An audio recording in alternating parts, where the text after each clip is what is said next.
For some, there are people destined to do great things, to cause ripples of change, to create history. On the 14th of December, 1907, in the quiet town of Liloan, Cebu, Arsing Quibranza was born. I'm Evelyn Quibranza Tamula. Ako ang ikalimang anak nila. Siyam ka magsoon, puro babae. Ako si Telma, ikatulo ko sa siyam ka magsoon. I'm Imelda Quibranza Dimaporo. I am the youngest of the 9 daughters of Arsenio Quibranza and Teofila de la Cruz Quibranza.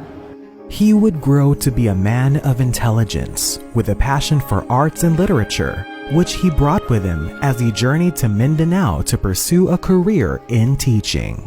My father, yung pamilya talaga ng papa ko, ang roots nila, they're from Camiguin, Catarman, Camiguin. And then, naging sundalo siya nung panahon ng giyera ng Hapon, no? And nung na-wanted siya, actually, Kiblat ang kanilang original name. It's Kiblat. And nung pagkatapos nata ng giyera, they moved to Liloan and Cebu. And then yun, yung Kiblat na yun, napalitan na ng Quibranza. Kaya ang Quibranza hindi very common. Iilan lang ang Quibranza.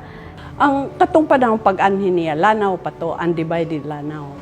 ETC graduate siya, o sa ato karon murag high school graduate. Pero ato nga time, pwede ka na mag-teach. Kay niadto, maski makagraduate lang kag high school, pwede na ka mag-teacher. Niadtong panahon na sa wala pa yung gera. Nag-teach si Papa, tapos pag humanya og text nakita niya si Mama dito na. It was his very passion that bridled him to a newfound love, Defila Lanao de la Cruz, whom he wedded on the 17th of May, 1936. In the 1951 elections, he won as mayor, which was a position that he was able to maintain for 2 more consecutive terms. So, dani si Papa, maestro siya, dayon na konsihal, dayon na mayor, elected siya for 4 terms. After his time as mayor, he was appointed as vice governor of Lanao del Norte on January 2nd, 1962. Well, my name is Maximo A. Mejia. About the late Governor Arsenio Quibranza, I first came to know him when I first met him when he passed by through my camp in Carumatan, Lanao del Norte. I was then the company commander there, and then on his way back, he dropped by my office. It's there where I first met him. As a public servant, wala. He's like 24 hours, 7 days a week.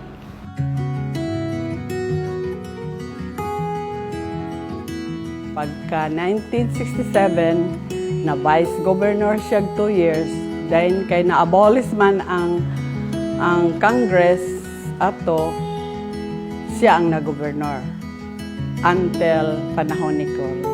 He then took over as governor to finish the remaining term of Governor Ali Dimaporo, who ran for Congress. My name is Abdullah Dimaporo. I am the second child of my father, Governor Muhammad Ali Dimaporo. My father was studying in Marawi City, and my father-in-law, who is also a father to me, was one of the teachers in that school. That's how they knew each other at first. And my father-in-law, he went home here in Tubod and then became mayor of Tubod. And my father was At that time, also he was running in Lanao. It was undivided Lanao. He was running as a congressman. And then when Lanao del Norte was formed, he ran as governor with the assistance of Papa Arsing, who was mayor here in Tubod. And when my father was going to run for Congress, he asked my father-in-law to take over as governor. And that was how my father-in-law started to be governor. From then on, he served as Lanao del Norte's governor until 1986. I'm Efren Dichoco, a resident of Poblacion Tubod, Lanao Norte. I served the provincial government of Lanao Norte for almost 40 years. Since 1976, and then I retired on March 31, 2016. Ang achievement niya, ang main achievement yun niya as governor was sa maintenance sa peace and order sa Lanao Norte. This is with the help of also of Governor Muhammad Dimaporo tungod sa interior area. And then another is ang iyang main achievement is the transfer of the provincial capital from Iligan City to Lanao Norte with the help also of Congressman Bobby before ang iyang rango is assemblyman in 1978 as member of the interim Batasang Pambansa. He achieved so much during his time as governor. One of his greatest achievements was appointing the municipality of Tubod as the capital town of Lanao del Norte. My name is Muhammad Khalid Quibranza Dimaporo. I am the congressman of the 1st District of Lanao del Norte. But before being congressman, I served as the provincial governor for 9 years for the province of Lanao del Norte. Governor Arsenio Arcelo Quibranza is the father of my mother. He's my grandfather. Lanao del Norte is a Christian province. And I think if Lolo Arsing left a legacy, he probably left a legacy that Muslims and Christians can respect one another. Actually, from what I've been told, it was Lolo Arsing that convinced my father to enter politics. It was Lolo Arsing that saw that with my father and mother married, the two of them are proof that Muslims and Christians can understand and live harmoniously with one another. And that would make my parents, my father and my mother, the ideal provincial leaders because physically they already espouse unity between Muslims and Christians. He also envisioned the creation of a bridge linking the municipality of Tubod and Tangub City, Misamis Occidental, which is now being shaped into reality by his predecessors as the Pangil Bay Bridge. I'm RD, short for Arthur Demetrio Quibranza Mejia. And I'm eldest in my family. And I think, the third eldest apo of my lolo, the Quibranza side. I would say that the most important legacy of his was how to really improve the province of Lanao del Norte at the time. I remember that he was really working for the approval of a bridge from Tangub to Tubod. You know, this I would consider this bridge as his achievement because this bridge is one of his ideas which we implemented. That was the dream of it was the vision. It was my father who conceptualized that.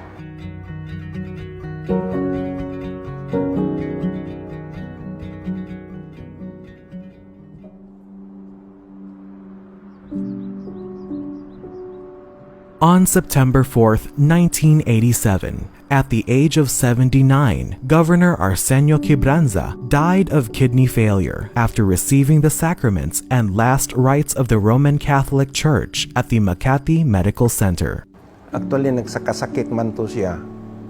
Kay natong 1986 pakahawa niya February 28 man tingali to. May pag-ilis. Anya. Na naman po to siya sakit gyud. Oh yeah, I was there. I was with him in the hospital. And yun, masakit kasi ako maiyak ako. Wala kasi kaming we don't have money at that time na ilabas siya eh. I mean, my mother doesn't have that enough. I think his bill was about 500,000 ata eh. And siyempre, ang hospital kung patay na yung ilabas ka na. So, and then si Abdullah just left. He just left at the time. He went home. Kasi akala nga kinausap siya ng doktor. I mean, kinausap siya ni Papa before he left. And then a few days after, si Abdullah decided na uwi. And then he talked to the doctor. He asked about my father. And then, kasi sa bahay namin sila tumitira eh. Hindi go to Manila. Sa bahay namin sila nakatira. And then, sabi ng doktor, he's okay. Sabi ni Dr. Ramos, he's fine. Pag uwi ni Abdullah dito, wala, he was gone na. And that flight no naman, hindi naman everyday eh. And we don't know where to get the money. We don't know how to take my father's body sa hospital. So, ayun, pinautang kami ni Abdullah. Kasi we don't have enough, walang pera. Ayun, ba't walang pera si mama at the time? And we have to bring the body of my father home.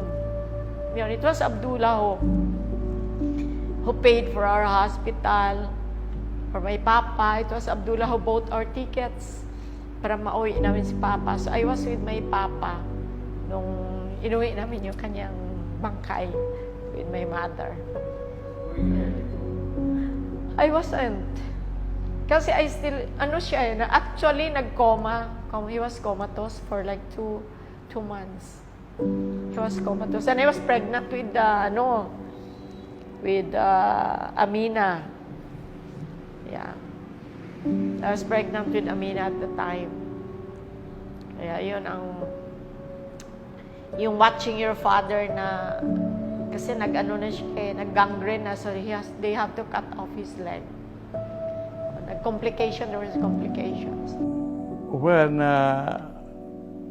he was still alive and we were together, although I was not assigned here in Lanao del Norte anymore, I was assigned in Malacanang.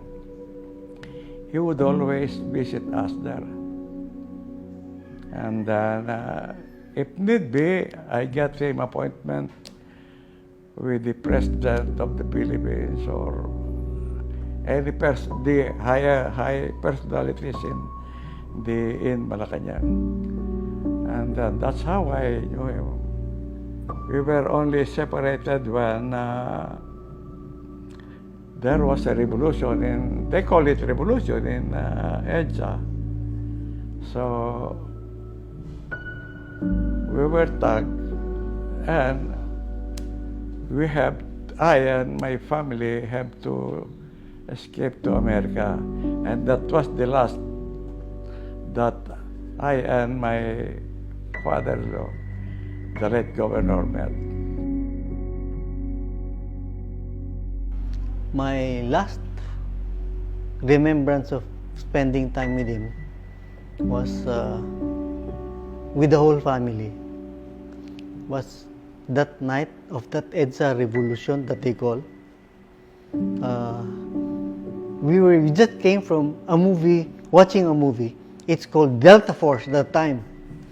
So with Chuck Norris, we were on our way to Pizza Hut because that's his favorite treat for us after a movie. We watched the movie in North SM, and we were on our way to Pizza Hut in Green Hills.